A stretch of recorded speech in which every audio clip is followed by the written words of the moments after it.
All rise.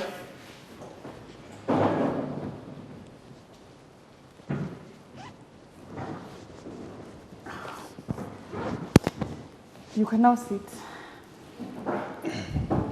Bailiff, Yes. can you please open the floor for this session and thank- tell us why we are here today? Oh, thank you, Your Honor. Your Honor, this case today is case 342 of April 2021, and this is a case of a man who sues his son for attempted murder. He alleges that his son told him that his time on earth was running out, and therefore he should look for a way to die, or the son would do that. The man also alleges that his life is in danger, as it's not the first time his son has attempted to murder him. He says that the young man had told him that he wanted him to die fast so that he can start enjoying the family's wealth. Mzee Johnson KORIR here is suing his son Nelson Koech and hopes he finds justice in this honorable court. Mr. Johnson alleges that his son poisoned him on 12th of March this year, and if not for his stepdaughter, who was quick and taking him to hospital, he would have died that night. He requests the court to contain his son, for he claims his life is in danger, and also quoted from his own words, "I would like to be completely disassociated from him. He was never my son, and he is never my son, and I disown him totally." Thank you, Your Honor.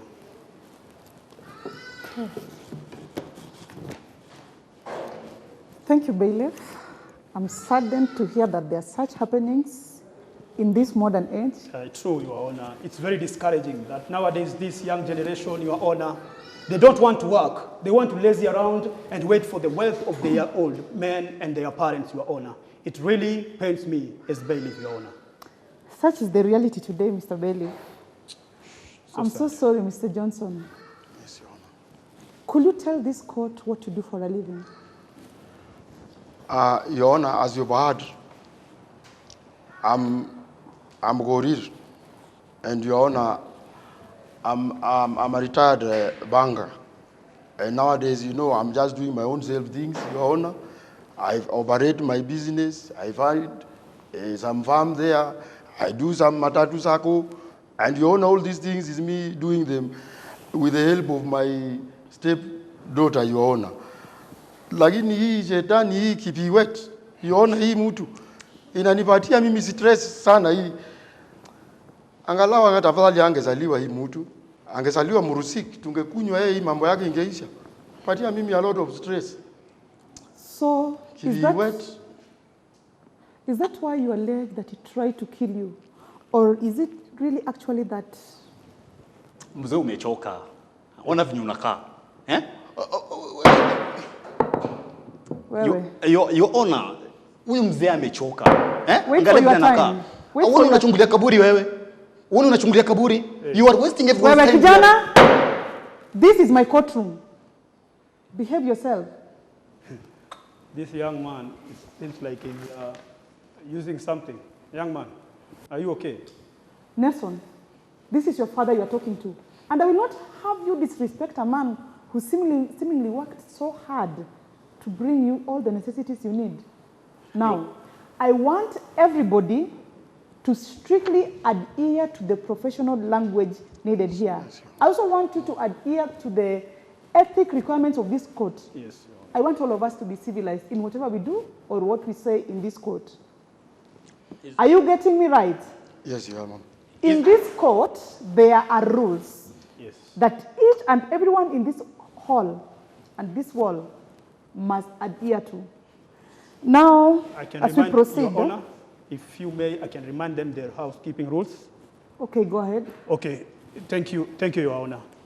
Rule number 1 in this honorable court. First, you should not engage each other unless honorable judge has allowed you to. Secondly, don't use any abusive or vulgar language into this court. Okay?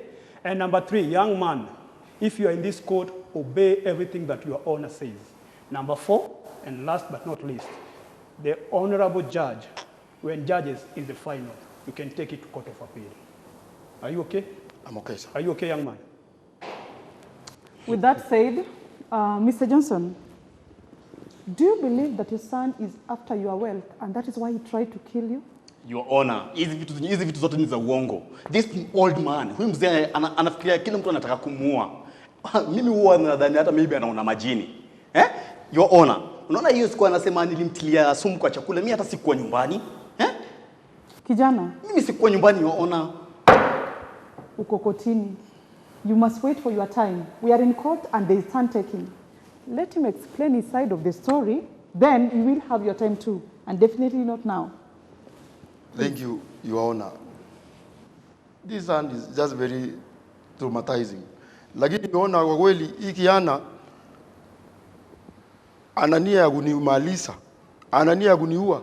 Hii kijana alisema kama siwezi kukupa haraka, yeye atafanya hiyo maneno kwa haraka kabisa, na njia yake itakuwa uchungu kabisa. Your Honor, hii kijana inanisumbua sana moyoni. Hata kwanza hiyo sumu Your Honor, aliniwekea sumu nikupe ili aweze kurithi mali yangu. Na akasema kama sikufi, yeye atanimaliza haraka. Your Honor, nataka hii koti iangalie pande yote mbili nisaidie. Your Honor, kwa nini hii kijana itakumaliza mimi? I'm lost. The level of accusations, and I don't feel any ounce of humanity with the case presented here. From the reports, Mr. KORIR, you filed that the defendant poisoned you on the 12th of March, the year is 2021. Can you narrate to this court how this happened? Yes, Your Honor. It was on 12th March this year, Your Honor. I was very busy in my study room, Your Honor, because I was perusing some files, Your Honor. The following day, I was supposed to be having some meeting with some very high-powered delegation. So I went to familiarize myself with my documents and the affairs of the business. That's when, Your Honor, the maid came and told me that the food was ready for supper. But I told the lady that she had wait because I was doing something very critical, very serious for the meeting for tomorrow. And what she did, Your Honor, she went and covered the food and placed there. So I took like 40 minutes. So when I came, Your Honor, I started eating. No sooner that I realized that my stomach started cutting in pieces, Your Honor. I tried to reach out for help. I could not find everyone because my wife was asleep and the maid. Your Honor, that's when I tried to reach out to the medicine, but I fell down. I only realized that I was in the hospital together with my stepdaughter, Miriam, Your Honor. This boy, Your Honor, shall kill me. This boy. Your Honor, huyu mzee akili ni kama ilikufa kitambo. Siku hizi anasema tu. Anasema tu. Nelson, keep quiet. Pole sana mzee, but you know this is a court of law. We can only legally consider accusations with evidence. Did he actually confess that he was the one who tried to poison you, or you just thought it was him? Your Honor, just to confirm to you, the maid of our house, Joanne, Your Honor, as he was trying to do the cleaning in his bedroom, he found the drugs that the doctor said he was used to poison me. He found the drug under the bed. And that's what, Your Honor, he used to kill me. Mzee, najua unipendangi, lakini sina shida na hiyo. Lakini sitasimama hapa kukuangalia ukiniharibia jina yangu. Sitasimama hapa kusikiza ujinga zako. Nitakuvunjia mgweni nibaki ubaki mkongo wewe. Mind your language.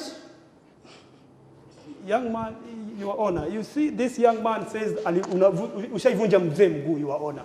Such a young man, are you okay? Nelson. Your Honor, kwa kweli unasikia anasema atanivunja mguu. Your Honor, hii kijana is very brutal. Hii kijana is very physical. Hata kuna wakati alisema ataniua, atanipiga na anivunje kwa sababu nilikataa, Your Honor, kumpatia shilingi 50,000. Alitaka nimpatie ati akwende kufanya nayo party na vijana wengine. Your Honor, nilikataa. Hii kijana ilinyorosha mimi, ilitwanga mimi hii kijana. Your Honor, kama kungekuwa na wasaidizi, kijana hii angenimaliza. Lakini hata hivyo, Your Honor, hii kijana alikuwa very aggressive. Ni kama siku hizi anatumia madawa ya kulevya hiki yana. Hapana iko peke yake. He's actually using hard drugs. Nelson, do you still live in your father's house? Eh. How old are you? 30 years. 30 years. Eh. Are you in some form of employment? Babangu anafanya kazi. Babako anafanya kazi? Wewe hujakuwa baba ya mtu bado? Yeye ni babangu. Mimi si babake. How do you get your daily needs? How do you feed yourself, to be precise? I don't feed myself. My father feeds me kwa sababu yeye ni babangu. Nelson, I need to bring this to your attention. Constitutionally, your father is only obliged to take care of you until you attain the age of 18. Beyond that, it is merely your family's mercy to help you find bearing in the world. You can't be 30 and still claiming to be fed with your father. And you cannot also order him around. Are you getting that? Lakini, Your Honor, you have attained the age of maturity and you should be able to fend for yourself. Am I right? Your Honor, Bobapo says of record. Your Honor. Ikijana mtu ya miaka 30 iko na ndevu na nyoa ndevu na bado naita mimi ati baba, mimi hapana mtoto yangu wewe, mimi hapana jua wewe. Mtoto kama hii ni jangili. Hii ni jangili Your Honor, ati nakwambia mzee tafadhali, mzee. Hapana kuita mimi mzee, mimi ni mzee yako. Mimi hapana kijana rika yako. Order. Nalelewa hapo nakuwa mkubwa sasa ukiona kama una ndevu unafikiri tunatozana. Hivi wewe mtu hii. Yona hii mtu hapana hata kustahili kusimama. Hapana hapa kushika yeye na kukamata na kupeleka. That is for the court, Mr. KORIR. That is for the court to decide. I just want to get the facts straight here. Nelson. Yes, Your Honor. As a grown individual, how far do you help your father in bringing yourself up? Are you planning to get out of your father's home, or is he okay with you staying with him? Yes.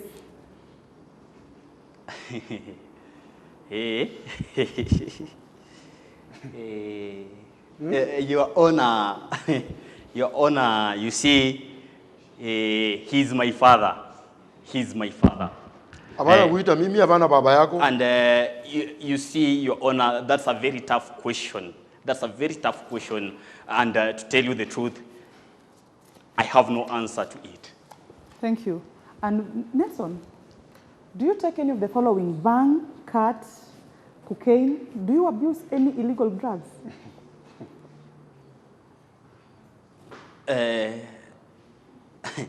Jibu swali. Your Honor, unajua, there was a time huyu babangu said that I am irresponsible. There was a time he said that I am very irresponsible. Unajua, kabla aseme mimi nilikuwa irresponsible, nilikuwa naanza kunywa pombe saa 12 asubuhi hadi wakati naenda kulala. ni usingizi tu ilikuwa inanitoa kwa hiyo utamu.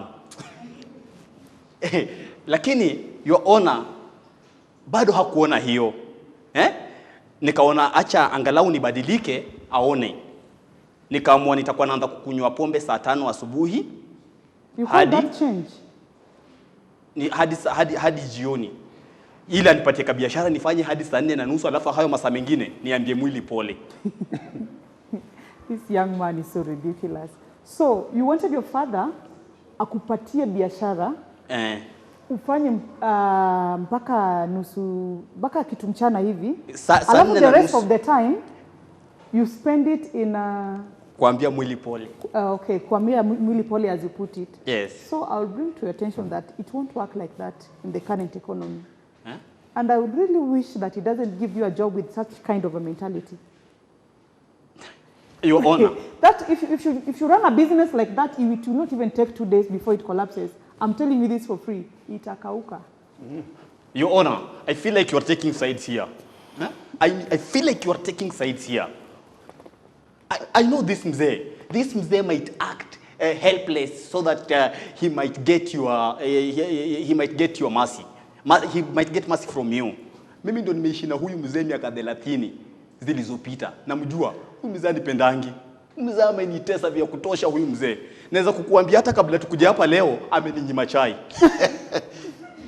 Tangu lini mzazi akanyima mtoto wake chakula? Bado unajiita mtoto. You are 30 years for crying out loud. Yona. Hii yana ni wasimu. Kama mtu yuko miaka 30 yona nauliza chai. Wani yeye hawezi kwenda kutoka huko nje na kuvend for himself. Yeye ni mpaka mimi niweze kupatia chakula akiwa hii miaka. Yana una akili. Kama hawezi kwenda huko nje na kutafuta pesa ya watu huko, hapana kuja kunisumbua mimi kwa nyumba yangu. He is very responsible. Hata ndo sababu yuona nilipatia Miriam hiyo shughuli ya kuweza kufanya biashara yangu. Manake iko responsible. Hii kijana hii hapana kusaidika. Hii kijana ni bure kabisa hii. Mimi kazi yake ni madawa ya kulevya na kufuata wasichana. Vile bure kabisa hii kijana. Mr. KORIR, for purposes of clarification, you mean that who is this Miriam? Yuona Miriam is my stepdaughter. Oh, Miriam is your stepdaughter. Yes, na alikuja mimi nilichukua yeye pamoja na mama yake na mimi napenda hao yote. Unajua kama wewe napenda ng'ombe, wewe napenda pia ndama yake. Sasa hiyo Miriam iko mtoto yangu na ng'ombe mama yake pia ni mpenzi yangu. Okay. Mamake Nelson ako wapi? Ako wapi? Yona. That's a very difficult question. Hapana jibu, mamangu ako wapi? Mary was my wife. But she succumbed because of lung cancer. You killed her. Not she succumbed. You killed her. Nelson. Alimuua, your own alimuua and You're only allowed to say things that you can substantiate and you can prove. Do you have evidence to what you are saying? Your Honor, unajua kabla mamangu age dunia alikuwa hospitalini. She wanted to see him. Wakati aliambiwa anataka wakati alituma ujumbe kwamba anataka kumuona, huyo akasema alikuwa business meeting. Your Honor. Mr. KORIR, what do you have to say about that? Yona, nakwambia hii kijana ni kijana kuhudumia madawa ya kulevya. Hata hiyo siku ambayo mama yake alifariki, Yona, hii kijana ilipotelea kwa ile dungeon ya kulewa. Alijigwa hii kijana. Hata wakati alipigiwa simu, angeweza kuchukua simu manake alikuwa ni mlevi. Sasa kama alipigiwa simu na hakuchukua, alikuja kujua baadaye after 48 hours. Hii ni mtu yuko kweli responsible. Yona, mimi hata kwanza baada ya yeye mimi kutoa yeye bado nakuja kusema kwamba ati mimi Yona niliua mama yake na nilitoka ili kwenda kununua kutafuta pesa. Manake the medication was very expensive. And Your Honor, I went and when I came back the mother died. But huyu ndiye ameua mama yake. Huyu ameua mama yake. Mzee. Huyu. Order. Yana ni madara. Mzee. Nelson, I have been listening through from both of you. I have a question for you. Do you love your father? Or do you love the fact that you are biologically related to him and that you will inherit his wealth?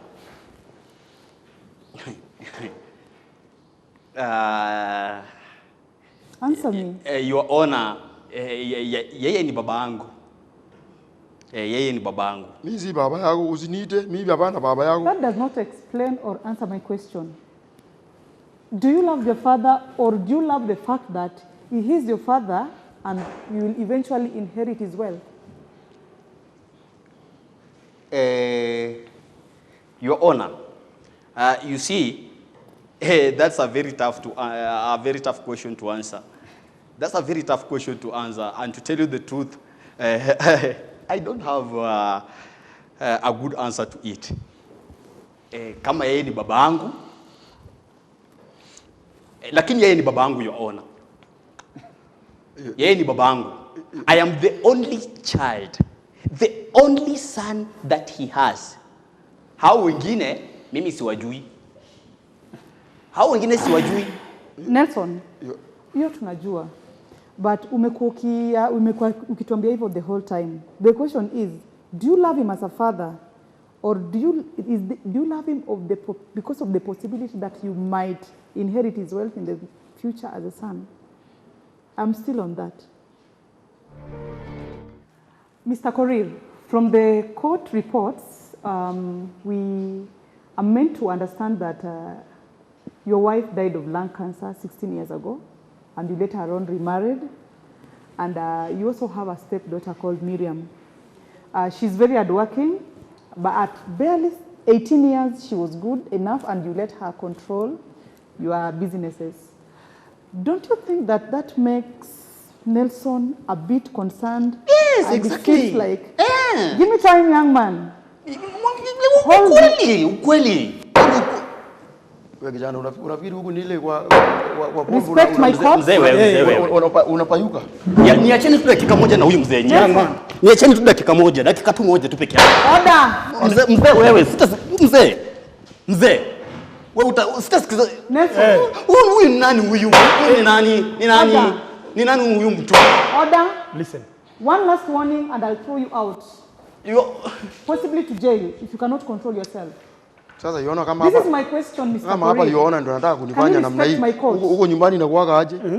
Hebu niambie huko nyumbani inakuwa aje? Listen. Hapa ni mbele ya serikali. This was my question. It seems that you focus most of your attention on your stepdaughter, and that makes Nelson maybe to feel left out. Don't you think that's why he's after your life? And don't you think that he feels neglected? Yes, Your Honor. He gives everything to her like I don't exist. I don't exist. That question was directed to Mr. KORIR. Your Honor, this young man here is like a cast son since birth. This boy has been very responsible since from the word go. And Your Honor, talking about Miriam, 22 years, she started becoming responsible at the age of 18. But this one is approaching 40 years and still cannot even know where the world is going. I cannot trust my property to such a person. And because I've tried to convince him, to talk to him like a father and a son, lakini haeleweki hiki yana. Ukikaliza hii hapana kueleweka. Yeye anafanya tu mambo yake. Hiki yana, I'm telling you, I'm very tired, Your Honor. Na hiki yana hii. Nelson, can you please explain to me? Your Honor, this is my courtroom. And I'm telling you, Your Honor, I Usinyamaze. Wewe usinyamaze tu. Nelson. Nini wewe? Control yourself.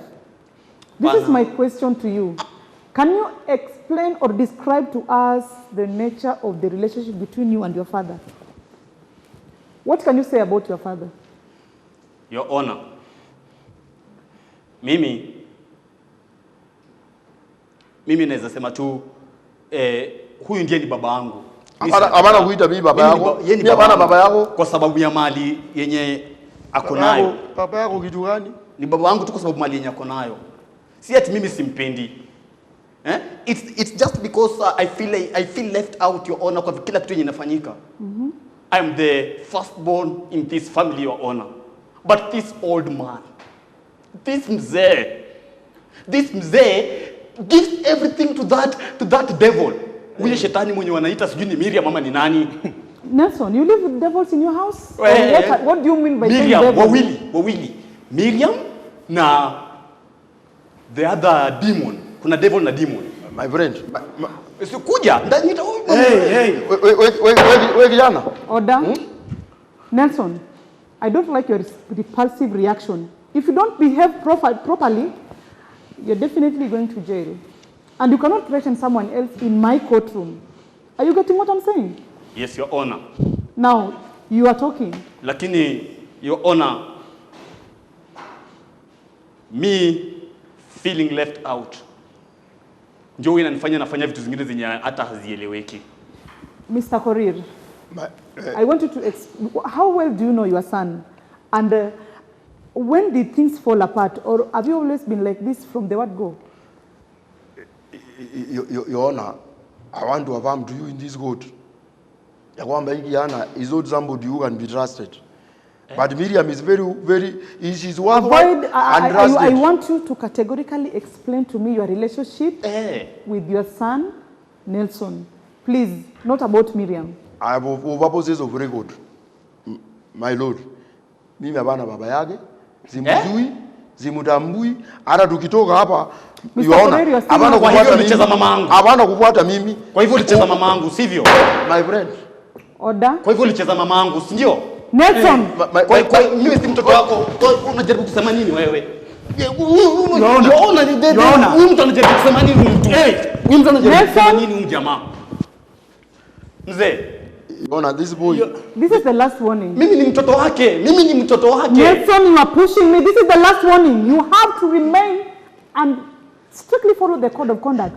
You can't strictly fly off the handle all you want. Lakini mimi ni mtoto wake. Yes, Yoona, iko hivi. Wewe kijana, lazima ujue ya kwamba yule mtu baba yako unapenda. Huyo ndio mama yako. Mimi napenda Mary na Mary ndio mama yako. Oh, shetani. Now, siwezi. Can we still stick to the subject matter?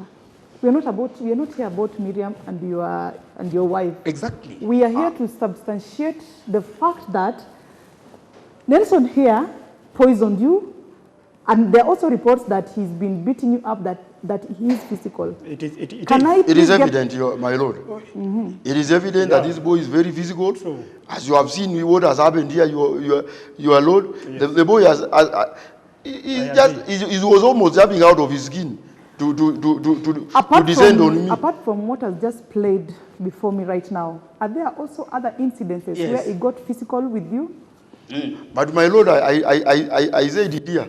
The other time he was asking for money, and I said I don't have. He was asking for 50,000 shillings, and when I told him I don't have the money, the boy alinibika, you are Lord. I'm so sorry. Nelson, there are always better ways to address things when you feel dissatisfied. Violence is not always the answer to everything that you want. Are you getting that? Your Honor, mzee alinifundisha kuwa na ngozi ngumu. Mzee ndio alinifunza kuwa na ngozi ngumu. Sasa your Lord anasema ngozi ngumu, na yeye kuanza kuoga tu peke yake ni shida. Yeye ni kuoga ni shida. Na ngozi ngumu kama angekuwa na ngozi ni vile uone umekaa mbali. Ungekaribia hiki kijana inanuka ni kama ile sijui nini hiki kijana. Hapana kupenda maji, haogi. Mimi na mama yake ndio kila mara namwambia yeye aoge. Hapana oga hii. Na ni mtu yuko na miaka 30 yuko na ndevu. Nenda kinyozi ati nasema kwamba ati akioga na maji moto yeye napata yeye anasema napata nini akioga na maji moto ati akioga na maji moto anakuwa na homa. Ati atapata homa akioga na maji moto, yeye atakuwa na homa. Na akioga na maji baridi anasema kwamba ati yeye atakuwa na ile moyo utasimama. Nelson, Your Honor, nina swali. Umewahi yoga? Your Honor, I wish your nose would be sensitive. Just a moment, Nelson. Wewe woga? Yes, Your Honor.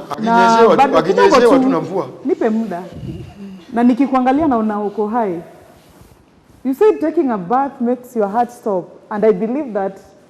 Well, I'm not a scientist or a medical doctor, but I know that when your heart stops, you stop breathing or you stop living. And I can see you here.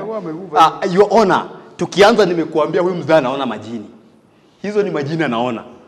Majini ambao hawaogi. Yoona hao majini wamekuja, wakakaa na yeye, wakasemezana, wakaambiana hakuna kuoga, ndio hii. Hapana kuoga hii. You too. You're so ridiculous. So clearly, Mr. KORIR, it seems that you have a strained relationship with your son. What do you think can be done? Or what exactly do you expect from him as a son? A very good question, Your Honor. Hii kijana is a very irresponsible, nilisema. Na hii kijana hata kama yeye tapata msichana kuoa, I pity that lady. Manake, I cannot allow such a person to transfer genes here, laziness, to another person. Or a transfer to laziness to another person. I asked you a question earlier. I asked him a question, but I didn't really get the answer that I wanted. Does he abuse any kind of drugs? Your Honor, that's not even a question. The behavior that he has demonstrated in this court Answer is my a clear question, indication sir. that he abuses. Sujibu swali, sujibu swali. Jibu swali mzee. Jibu swali. Don't raise your voice. This is my courtroom. Yes, your Lord. Huyu kijana, he abuses drugs. Hata kama saa hii, yeye ni kama nguruwe. Yeye hapana chagua dawa gani ya kukula, anakula kila kitu. Hata kama saa hii ukikaribia yeye, unafikiri ni kama utadhani ni kwamba yeye is a walking just a minute.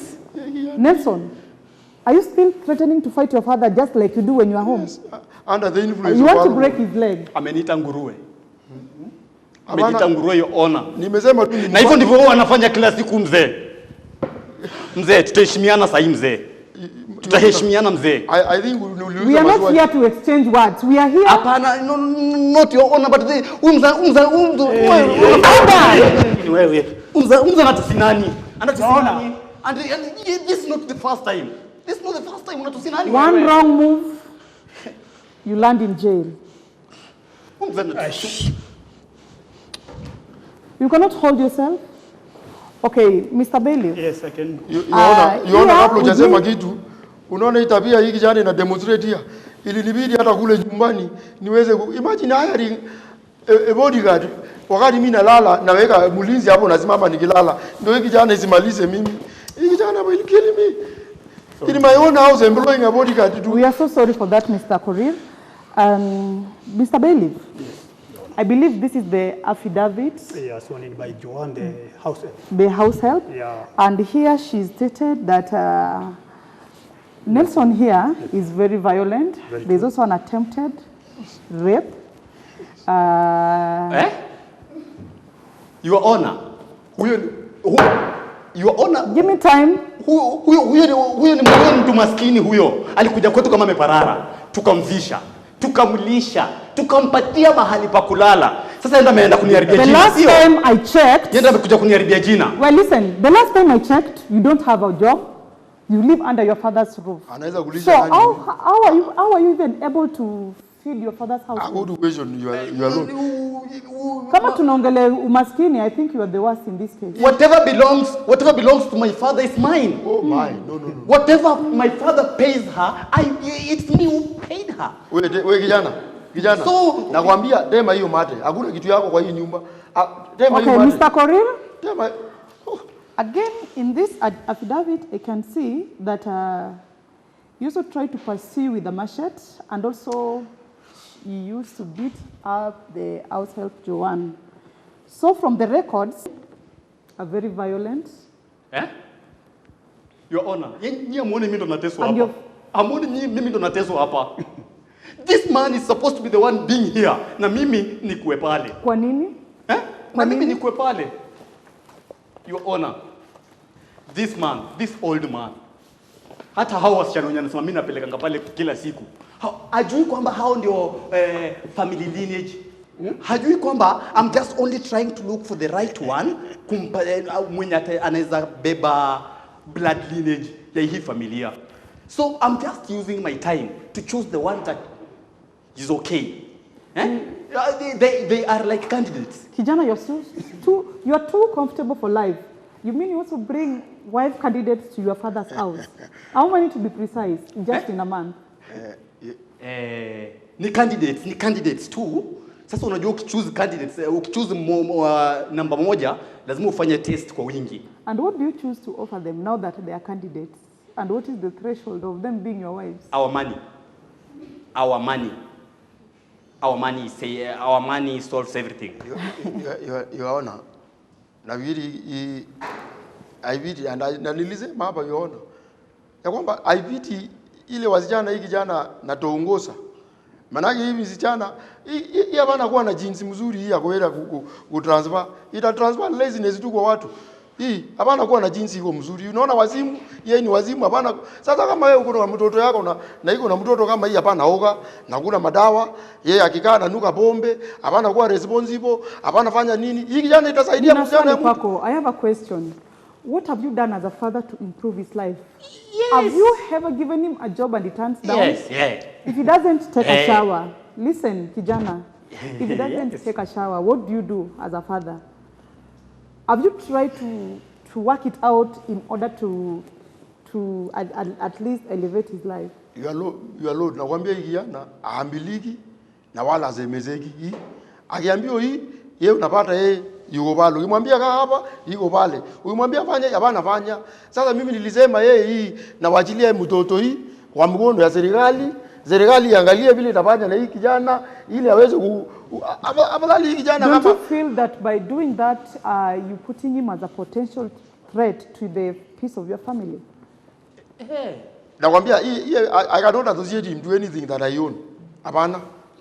Your Honor, as Mr. KORIR even said before, and Nelson admitted here, Your Honor, we can barely say Nelson here is not responsible. Like the way he has said, he has been drinking since morning up to late at night. Then he changed. He changed now that he works from early as 7 a.m. to 10 a.m., Your Honor. Then after 10 a.m., he wants to go to drinking, Your Honor. Such kids, Your Honor, sincerely, it pity me to hear that young man like this, Nelson and the father here, it pities me a lot, Your Honor.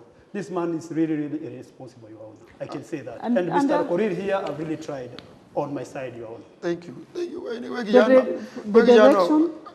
Your Honor, because Your Honor, mimi nataka tu huyu mzee anijibu maswali yenye mimi niko nayo. Mzee, umeulizwa hapa vizuri. Kuna jambo lolote ushainiambia nifanye nikakataa kufanya? Mzee, ushainiambia niende kuoga nikakataa? Ushawahi niambia niende kuoga nikakataa? Yona. Haujai niambia nikaoge. Sivyo? Yona. Unapata leo hii kijana ndio ujue mimi hapana baba yake. Unasikia naita mimi mzee. Nimekuwa leo mimi ni mzee.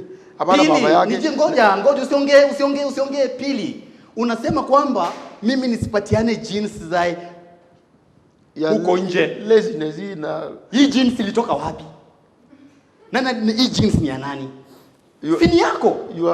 Now listen. Hii jeans sini yako. Mbona listen? Wewe kama ingekuwa ni DNA. They say like father like son. Kama hapana ingekuwa ni DNA test wewe kijana. Ningetupa wewe nje ya nyumba hii hapa anakuwa mtoto yangu hii. Hapana mbegu yangu. Hii mbegu mbaya. So from what I'm gathering, Nelson here expects you to remind him to take a shower. Exactly. He expects you to remind him to find a job or maybe do a business. Is that what you want, Nelson? Yes, Your Lord. Can you provide that? Yes. I'm saying this, Your Honor, with a lot of gratitude. Wewe kama iko mtu nafika miaka 30 na karibia 40, ni mtu ya kukumbushwa kuoga. Sasa nimwekee beseni karae, nimwambie sasa kalia beseni, sasa chukua sabuni paka kwa kichwa. Mimi ni kijana mkubwa kama hii. Sasa atakuwa ameoa, atakuwa anaambia bibi yake kwamba nikalishe kwa beseni nioshe. Hii ni lazy. Hapana, haujaulizwa uniwekee sabuni kwa kichwa ama nini. Umeulizwa niende ushainiambia niende nioge. Ushainiambia nitafute kazi. Atafute saa aweke alarm ya kukumbusha yeye ni saa ya kuoga. Aoge. Uliniambia niache kulewa. Wewe kijana. Aliniambia. Order. Mzee. Nelson. Your Honor. I have asked the questions to your father. Don't you realize that you are of legal age to start fending for yourself, and that cleanliness, it's good for you. It makes you feel nice. It makes you feel rejuvenated, and you can easily interact with people without them feeling the burden of staying close to you. Do you understand that? You know, those girls are very strong. Your Honor. I also pity this lady sitting next to him. I did not because of that mask. I think this lady would have vacated that chair. I know. Mzee unyamaza. I know. Nyamaza tu tafadhali. Nyamaza. That's Your my Honor. work. Yes. Unajua mambo na usafi is something close to God. Mimi hapa ni mchafu. Wale wasichana wenye mimi napelekanga kwa ile nyumba ama kwa ile boma yetu, wanaonanga hii uchafu, wanafuata uchafu. I wish You know I cannot answer that. Yes, exactly. Umedanganya. You know that is very simple. Umedanganya. Wale wasijana wanakuja kwa hii kijana, hawapendi yeye kwa sababu yeye vile iko. Wanaangalia kwamba akipata hii kijana, watakuja kuchukua mali yangu. Wale wasijana wanaangalia mali. Wanasema hata kama afadhali ucheke kama iko kwa baisikeli kuliko kufurahi kama iko kwa Land Rover. Sasa hao washaona mali. There's a matter I'd really like to address to Nelson here and even to young people. Most of them just want to stay there. They know my father or my family has this amount of wealth. Please, I can sit here and I will later inherit it. Yeah, inheriting wealth from your family is allowed by law. But again, if you're not a good manager, and if you are a lazy person, it won't take you a lot of time before the wealth vanish into the thin air. Just because I'm talking to you, not him. I'm talking to you and even to the young people present here. So it is good to be hardworking so that whenever someone leaves something in your custody, you can't be trusted. Are you getting that? When your father leaves something in your custody, it can be trusted. That's why your father goes as far as giving your stepsister more time and also trust her in his businesses. Yes. Because she's proven to be responsible. Your Honor, kama mimi ni lazy, singe change. Uli change aje? Singekuwa na kunywa pombe kuanzia saa 12 asubuhi hadi wakati naenda kulala. Singe change nifikie kuanzia kwenda huko saa 5 hadi wakati naenda kulala. At least ni make change. I'm not lazy. It's only that kuna vitu lazima zifanyike. Mambo ya kuambia mwili pole kama kuna pesa. Ya nini mbona usiambie mwili pole? Nelson, pesa utafutwa. And having listened from both of you and having gone through the evidence presented before this honorable court, I have sufficient reasons to make my judgment. Nelson, Your Honor, it has been noted that you abuse drugs, and for your own benefit and for the good of the community, by the power vested in me, I'm ordering you to be taken to a government rehabilitation facility so that you go through the process of your healing. And then after this, once you are healed, you are sentenced to 12 years imprisonment for threatening to kill your father. Your Honor, itawezekana, Your Honor. All right. Why are you colliding to take my birthright? Why are you colliding? Hapana, mimi sitakubali. Young man. Young man. Mimi sitakubali. Hey, some help. Sitakubali. Some help here. Wewe. Mzee. Shetani. Ndani ya mtu. Sumbua baba yako hapa kila siku. Unafikiri sisi? Pole sana. Asante sana kwa kusaidia mzee sana.